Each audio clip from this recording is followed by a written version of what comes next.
자, 어떠십니까? 여전히 여러 성도님들의 마음 가운데 부활의 기쁨과 또 감사와 감격이 충만하십니까? 감사합니다. 예수님의 부활이라는 이 사실 앞에 우리는 여러 가지 모습으로 반응할 수 있습니다. 이 부활이 의미하는 것이 단순히 리버브를 좀 꺼주셔야 될 것 같습니다. 단순히 어떤 사람이 죽었는데 다시 살아났다. 그리고 그 사람은 오래오래 행복하게 살았다. 이런 이야기라면 우리에게는 아무런 부담이 없는 이야기가 될 것입니다. 죽은 사람이 살아났다고? 기적이네. 라는 반응, 또는 거짓말 마라. 어떻게 죽은 사람이 살아나겠느냐. 이런저런 이야기들을 우리는 할 수는 있지만 또 그렇게 넘어가면 그만인 이야기인 것이죠. 사실 나와는 별 상관없는 이야기가 되는 것입니다. 그런데 예수님은 참으로 부활하셨습니다. 이 사건은 단순히 죽은 사람이 살아난 것보다 더 큰 의미를 가집니다. 적어도 예수님의 부활을 믿고 따르는 우리들에게는 그저 그런 상관없는 이야기가 아닌 심각한 문제로 다가오는 것이죠. 왜 예수님의 부활이 우리에게 기쁨과 환호와 함께 여러 가지 고민과 문제가 되는 것일까요? 예수님께서 십자가 위에 달리셨을 때 제자들은 모두 도망갑니다.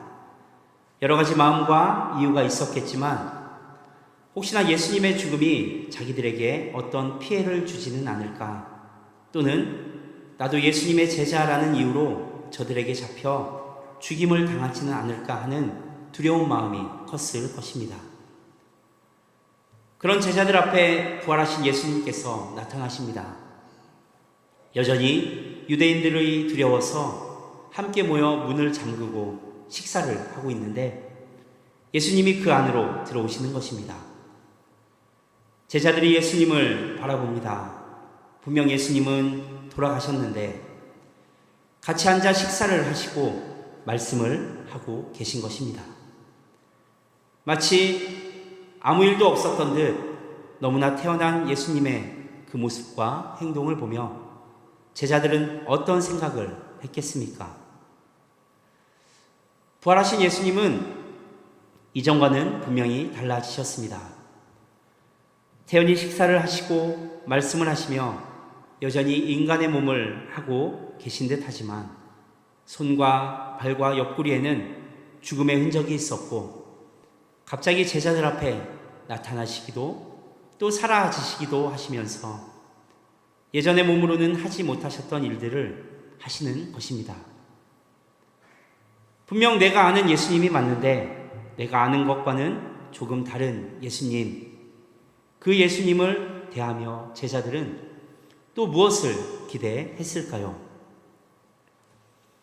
제자들의 기대가 어떤 것이었든 예수님께서는 다시 살아나신 몸으로 제자들과 오랫동안 함께 하시며 이전보다 더 큰 능력으로 이 땅에서 잘 사신 것은 아니다라는 것을 우리는 모두 잘 알고 있습니다. 변화된 모습으로 제자들을 회복시키시고 다시 하늘 보좌로 올라가시며 제자들과 또 우리 모두에게 사명을 주시고 순교의 자리까지 나아가 하나님의 뜻을 감당하는 자리에 제자들을 세우셨습니다. 그리고 그 일은 2000년이 지난 지금까지 이어져 내려오는 우리를 향한 하나님의 기대가 되는 것입니다. 그렇기에 이 부활의 사건은 우리에게 고민과 문제들을 안겨줍니다. 그리스도의 길을 따르는 자라면 이 부활의 사건은 2000년 전에 있었던 그런 일이구나 라는 정도로 넘어갈 수 없는 일이 되기 때문입니다. 예수님의 부활 사건을 우리에게 유의미한 사건으로 받아들이는 순간 그것에서 우리는 자유로울 수 없게 되는 것이죠. 선택해야 하는 것입니다. 예수님의 부활을 하나의 사건으로 받아들이고 나의 사건으로 받아들이고 목숨까지 내놓은 이 제자들의 길을 걸을 것인가? 또는 부활을 부정하거나 알면서도 그 사건을 감추려고만 했던 수많은 무리들과 같은 그 길을 걸을 것이냐라는 선택 앞에 놓이게 되는 것이죠. 그럼 여러 성도님들께도 한번 묻겠습니다. 어떤 길을 선택하시겠습니까? 적어도 이 자리에 계신, 또 이 시간 온라인으로 함께하고 계신 성도님들이라면 예수님의 부활을 부정하고 무시하겠다라고 대답하지는 않으리라 믿습니다. 그렇다면 우리에게 남은 길은 단 하나뿐인데 그것이 문제인 것입니다. 예수님의 부활은 나의 사건이고 그 은혜를 받은 자리에서 우리의 선택은 어떤 형태로든 예수 그리스도의 십자가 앞에 서는 그 자리뿐이라는 문제 말입니다. 그 자리는 당연한 듯 고난이 따라오는 자리이기 때문입니다. 우리가 신앙생활을 해가면서 어디서든 빠지지 않고 또 끈질기게 따라오는 것이 바로 이 고난의 문제가 아닌가 싶습니다. 이것은 결코 이상한 일은 아닌 것이죠. 예수님께서도 이미 우리에게 말씀해 주셨습니다. 나를 따르는 제자의 길에는 반드시 고난이 있을 것이다 라고 말입니다. 마태복음 16장 24절 말씀을 제가 읽어드리겠습니다. 이에 예수께서 제자들에게 이르시되 누구든지 나를 따라오려거든 자기를 부인하고 자기 십자가를 지고 나를 따를 것이니라. 우리가 주님의 뒤를 온전히 따르기 위해서는 자기를 부인함과 자기의 십자가를 져야 함이 우선되어져야 한다 말씀하십니다. 예수 그리스도의 길을 따르는 데 있어서 따라오는 조건, 이 자기 부인과 십자가를 매는 것, 이것이 예수 그리스도 안에서 성도가 감당해야 할 고난이 되는 것입니다. 그렇다면 우리는 예수 그리스도의 제자로서 우리 삶 가운데 감당해야 할 고난을 어떻게 이해해야 하겠습니까? 오늘 우리가 함께 읽은 본문인 골로새서 말씀은 바울의 이야기입니다. 이 본문의 말씀을 우리 다시 한번 한 목소리로 읽어보겠습니다. 골로새서 1장 24절입니다. 시작. 나는 이제 너희를 위하여 받는 괴로움을 기뻐하고 그리스도의 남은 고난을 그의 몸된 교회를 위하여 내 육체에 채우노라. 아멘. 바울은 뭐라고 이야기하고 있습니까? 나는 너희를 위해 받는 고난을 기쁘게 생각한다. 그리고 그리스도의 남은 고난을 내 육체에 채우겠다라고 말합니다. 대단하지 않습니까? 어떻게 그럴 수 있을까라고 묻는다면 바울이니까 예수님 안에서 은혜도 충만하고 사랑도 충만하니까 고난을 받는 것 정도는, 그 고난을 또한 기쁘게 여기는 것 정도는 가능하겠지. 별거 아니었을 거야. 왜요? 바울이니까. 이렇게 우리가 단순히 대답할 수 있겠습니까? 그럴듯한 대답인 것 같지만 저는 이 대답을 쓰면서 이런 생각이 들었습니다. 나는 바울이 아니어서, 바울 정도의 수준 높은 신앙인 또한 아니어서 고난이 기쁘지 않다. 이 정도로 예수님을 쫓아 살고는 싶지만 아직 고난을 감당하는 자리에서는 살짝 발을 빼는 듯한 느낌의 대답이 아닌가라는 생각 말입니다. 물론 바울에게는 예수 그리스도의 은혜와 사랑이 충만했습니다. 그럼 예수님의 은혜가 우리 안에 가득하다면 고난의 자리가 기쁨의 자리가 되는 것입니까? 반대로 말해 볼까요? 그렇다면 고난의 자리가 기쁘지 않다면 우리는 과연 예수님의 은혜 안에 거하지 않고 예수님을 사랑하지 않는 것일까요? 이 자리에 계신 여러 성도님들은 어떠실지 모르겠지만 최소한 저는 고난이 그렇게 기쁘지는 않습니다. 될 수 있으면 피하고 싶고요. 또 고난의 자리에 있다면 빨리 지나가기를 위해서 기도합니다. 그런 저에게 예수님을 사랑하냐 물으신다면 예수님이 보시기에는 당연히 모자라겠지만 저는 예수님을 사랑한다 라고 대답할 것입니다. 그렇다면 고난을 기쁘게 여기는 것이 예수님을 사랑하는 증거가 되는 것이라면 저는 물론이고 과연 어느 누가 이 조건 앞에 나는 예수님을 사랑하노라 당당하게 고백할 수 있겠습니까? 바울은 예수님을 만나서 그분의 은혜와 베풀어 주신 그 큰 사랑을 알게 되고 그 이후에는 자신의 모든 삶을 들여서 복음을 전하며 살았습니다. 많은 일을 했습니다. 수많은 사람들에게 복음을 전했고 수많은 교회를 세웠고 또 전하는 것에서 그치는 것이 아니라 이 복음을 들은 사람들을 또 다른 예수 그리스도의 제자로 세우기 위해 가르치며 수고를 아끼지 않았습니다. 직장 생활이나 또 사회 생활 가운데 물론 교회 생활도 마찬가지죠. 찾아오는 가장 큰 문제가 어디에서 발생합니까? 큰 문제들 또 큰 어려움들은 대부분 인간관계에서 찾아오게 됩니다. 청년들에게 물어보면 회사에서 일이 많은 것까지는 참을 수 있겠는데 그 직장 상사, 동료 하나 때문에 회사를 다니지 못하겠다라고 말하는 청년들도 참 많이 있습니다. 일이 많고 좀 힘든 건 괜찮은데 저 인간 때문에 못 살겠다 그런 거입니다. 관계 가운데 찾아오는 일들이 이토록 힘들다는 것입니다. 그런데 심지어 교회에서 봉사하면서도 이런 일들은 빈번히 일어나지 않습니까?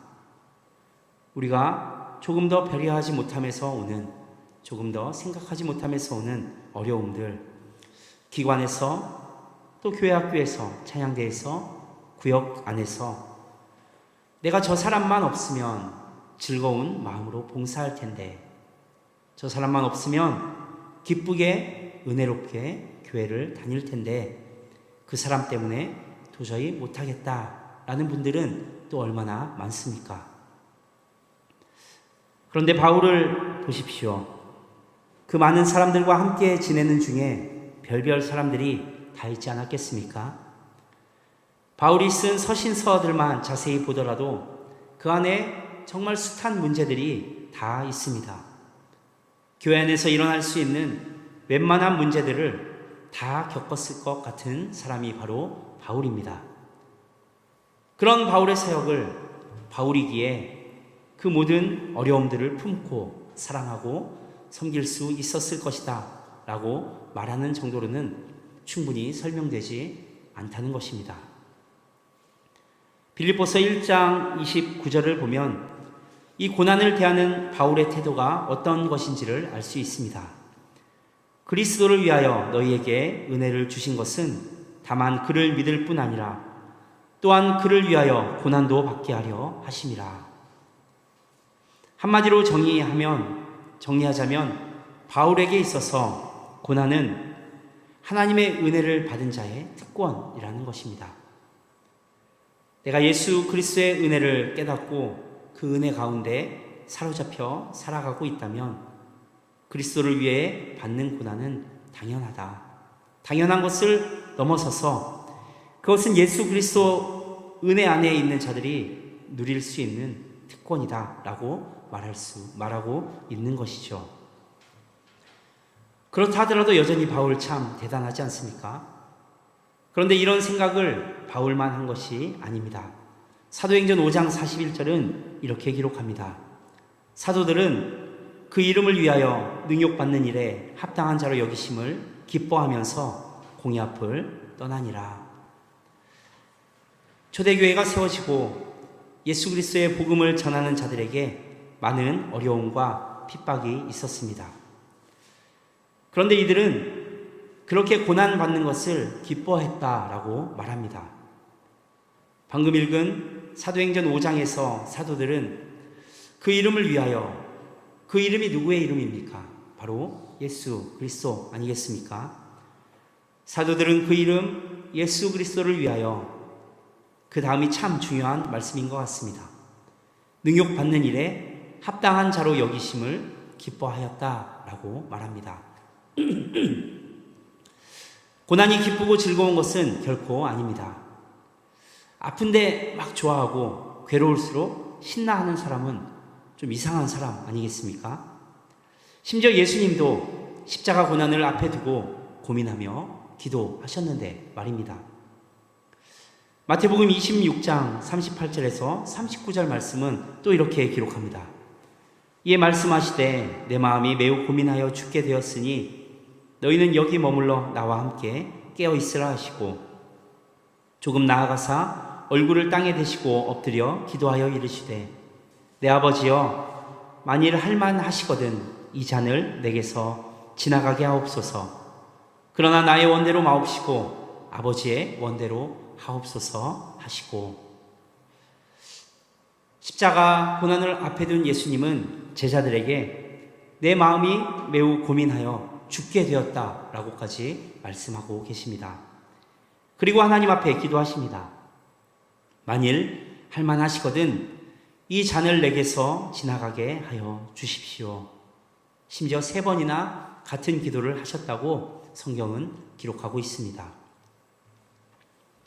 복음을 위해 고난을 감당했던 예수님의 제자들 또한 고난 자체를 기쁘게 여긴 것이 아닙니다. 그것은 힘들고 어렵지만 고난받는 일에 합당한 자로 여겨 주셨다는 것, 그렇게 택함 받았다라는 것을 기쁘게 여긴 것입니다. 바울도 역시 마찬가지입니다. 고난이 기쁜 게 아니라 예수님 안에서 고난 받을 수 있는 그 은혜, 그 특권을 내가 받은 것이 기쁨이다 라고 말하고 있는 것입니다. 누구를 위해서입니까? 바로 예수 그리스도를 위해서, 하나님 나라와 그 뜻을 위해서라고 모두가 동일하게 우리에게 말하고 있습니다. 여기에 우리가 잊지 말아야 할 우리 삶에 찾아오는 고난의 이유가 있습니다. 예수 그리스도의 피값으로 세워진 교회를 위함이 우리 고난의 이유가 되어야 합니다. 교회를 위한다라는 것은 다른 의미가 아닙니다. 하나님의 뜻을 세우는 것입니다.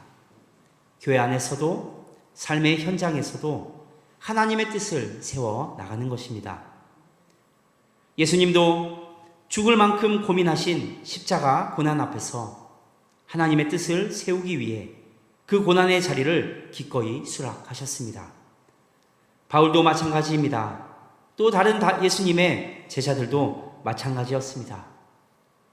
고난 자체가 아닌 고난의 자리를 기쁨으로 수락했던 그 사람들은 모두 그 안에 자신의 뜻이 아닌 하나님의 뜻이 있었던 것을 우리는 볼 수 있습니다. 그리고 그런 하나님의 뜻을 온전히 지켜내는 것, 그 비결이 바로 사랑인 것입니다. 그렇기에 믿음, 소망, 사랑 가운데 최고의 가치가 사랑이 되는 것 아니겠습니까? 그러나 지금 우리의 모습을 돌아보면 어떻습니까? 예수님을 사랑한다라고 말하면서 사랑받으려 하되 고난을 받으려 하지는 않습니다. 교회 안에서 있어야 할 은혜를 말하며 그 은혜 가운데 당연히 나타나야 할 사랑을 누구나 이야기하지만 우리가 말하는 그 사랑은 다른 사람을 위해 베푸는 사랑이 아닌 다른 사람에게 요구하고 있는 사랑임을 또한 볼 수 있습니다. 한치의 손해조차 보려 하지 않고 모두가 나를 품고 사랑해줘야 하는데 그렇지 않으니 우리 교회는 은혜와 사랑이 없는 교회다라고 말하기도 합니다.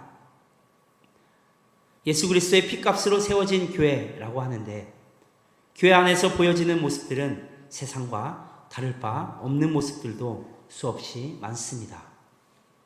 정죄하고 시기하고 상처 주고 또 상처를 받습니다. 이유는 단순합니다. 내가 먼저가 아니라 저 사람이 나를 먼저 그렇게 대했다는 것이죠. 교회 안에 사랑이 식었다고 이야기도 합니다. 은혜로 모든 것을 품어줘야 할 교회가 그렇지 못하니 교회를 떠나겠다는 사람들도 참 많이 있습니다. 그러나 예수님이 말씀하신 사랑은 그것이 아닌 것이죠. 마태복음 5장 44절은 이렇게 이야기합니다.